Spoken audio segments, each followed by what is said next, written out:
Since Cristiano left in 2018, Florentino Perez has been rebuilding the squad. The same summer Cristiano left for Juventus, Vinicius joined Los Blancos from Flamengo. Since joining Madrid, Vinicius has taken big strides in his career, going from a player that Benzema described as playing against us to winning the Ballon d'Or soon. Luka Modric and Toni Kroos have been the standard at Real Madrid since Cristiano left, with their exemplary attitudes, work ethic, quality, and sacrifice for the team. In this video, I'll break down how Carlo Ancelotti, one of the greatest managers in the history of football, might balance the squad. The two biggest changes from last season is Toni Kroos retiring and Kylian finally joining the squad. The first and biggest issue we have to tackle in this video is the ball progression. Toni Kroos was a generational talent. Carlo relied heavily on him to initiate the build-up play from deeper positions. He retired with a more than 94% pass accuracy rate. His passing came into play in a significant way last season in the biggest games for Real Madrid. Phil Foden described him as the most difficult player he faced all season. When assessing who Carlo might give the ball progression responsibility to, we have to break it into two categories: short line-breaking passes and long-range passes that change the point of attack. We would commonly see last season in possession,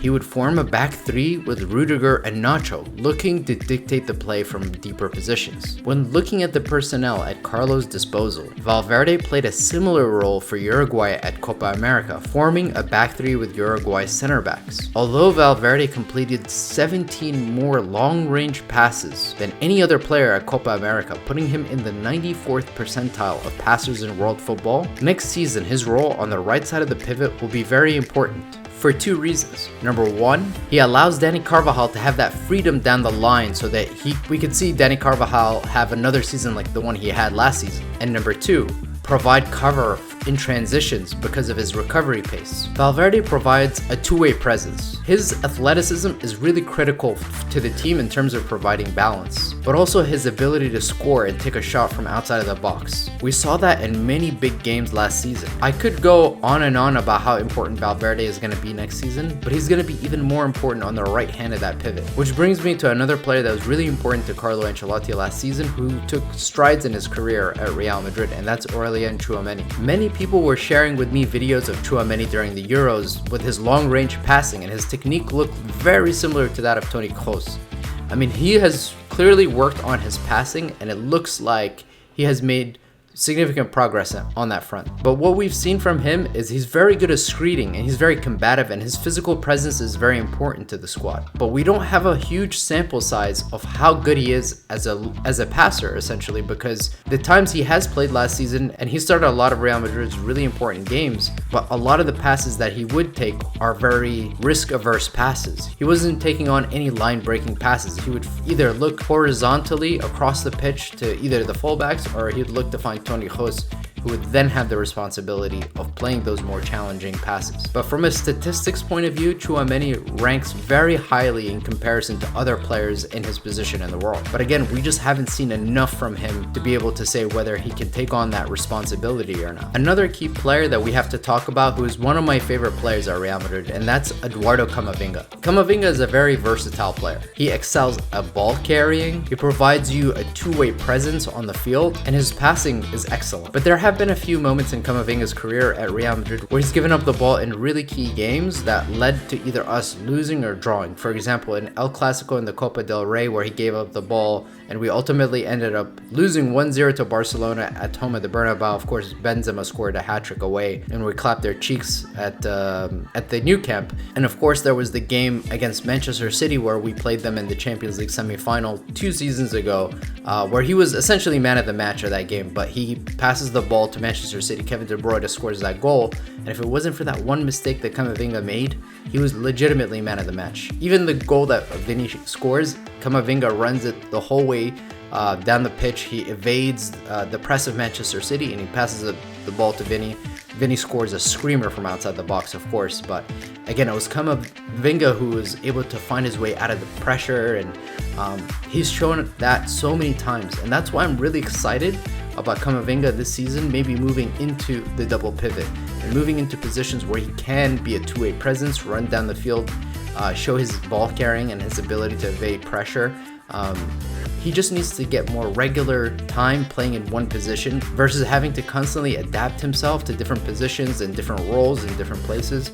I know that's a big part of Carlo Ancelotti's philosophy is you have really great players, you put them on the field, and you don't give them too much instructions, but you do develop fluidity and comfort and belief in yourself when you play in one position constantly. You start to understand what are the different nuances of that role, and you'll know where the danger is, you'll know when you're being pressed, what to do with the ball, and things like that. And that's why we've seen Camavinga do so well as a fullback, but not necessarily as well when he's played at the 8. He's sometimes given up the ball cheaply is because he finds himself sometimes in no man's land, and he just needs to develop that comfort more in that position. So we've talked about Tchouameni, we've talked about Valverde, we've talked about Camavinga, but there's a player that we also have to talk about who legitimately could force his way into the lineup, and it's just sheerly from his quality, and that's Arda Guler. I watched the Euros this summer, and I kept a close eye on Arda Guler, and I was so impressed by how talented this kid is. I mean, legitimately,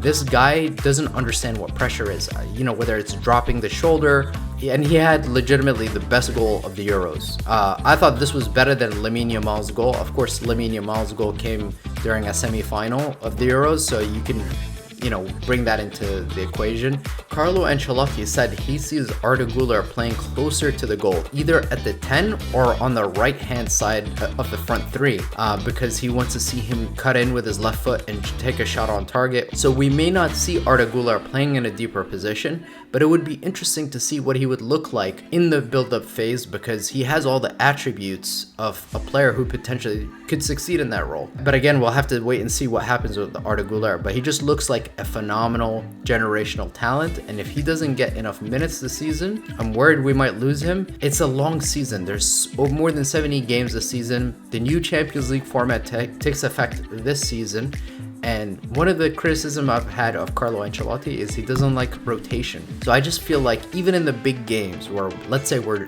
drawing against a side, or let's say we're losing somehow, he's not going to take off Jude, he's not going to take off Vinny, he's not going to take off Mbappe. So again, my concern is some of our players in the squad, players like Brahim Diaz, Arda Guler, these players that are on the fringes, who are fighting to be the 12th man, to be the first player to come in during those moments. I just worry that they're not going to get enough minutes under Carlo Ancelotti this season. The last player I want to talk about in the midfield is Luka Modric. Of course, he last season was not a starter, but that might change this season. I don't know what Carlo's going to do with Luka Modric, but it wouldn't surprise me if he doesn't get a high quantity of minutes, but he gets a high quality of minutes. Meaning, like, he's going to start a lot of the key games in the Champions League, in the Classico, are games that really matter a lot, because he doesn't have the legs, but he can still provide that ball progression and creativity from the back. So I have no problems with him seeing more minutes, but of course that's going to get in the way of players like Camavinga, Arda Guler, Tchouameni, Valverde getting enough time so that they can also excel and basically wait for that day that Modric does retire, because that day will come, and we hope that players like Arda Guler are ready to step into those shoes. And one of the last things I'll talk about in this video is the fullbacks, Ferland Mendy, Dani Carvajal. They had one of their best seasons at Real Madrid, both of them did. Dani Carvajal obviously was sensational. He had some really key contributions, of course.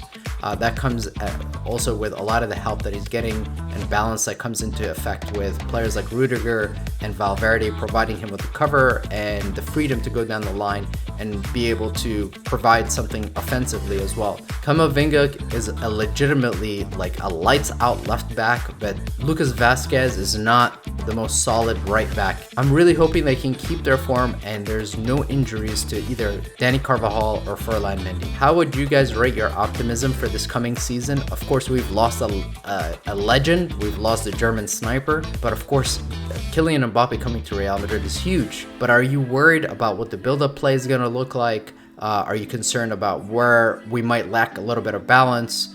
Let me know, and I'll be uploading a lot more now that the season's starting, so make sure you stay tuned. Hala Madrid.